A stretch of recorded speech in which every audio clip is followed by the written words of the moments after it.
Diduga Parto tantang Uus Japri kontaknya soal tuduhan pelawak belago.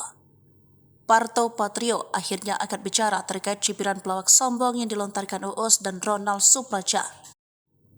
Ternyata sindiran Uus dan Ronald terkait senior pelawak yang sombong di AVC membuat Parto Patrio bersuara.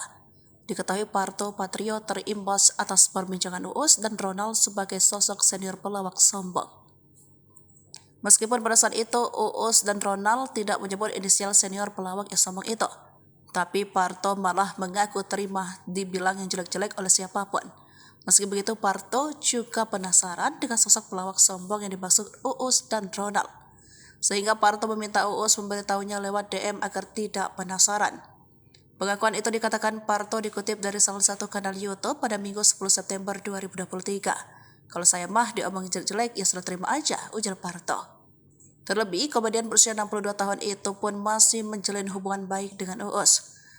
Enggak, tetap baik-baik aja, lanjutnya.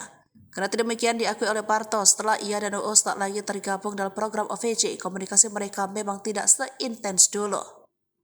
Diketahui Parto Patrio digadang-gadang sebagai pelawak sombong yang dinilai haus senioritas. Usut punya usut, tudingan itu berawal dari perbincangan Uus dengan Ronald Suparja dalam salah satu podcast di YouTube.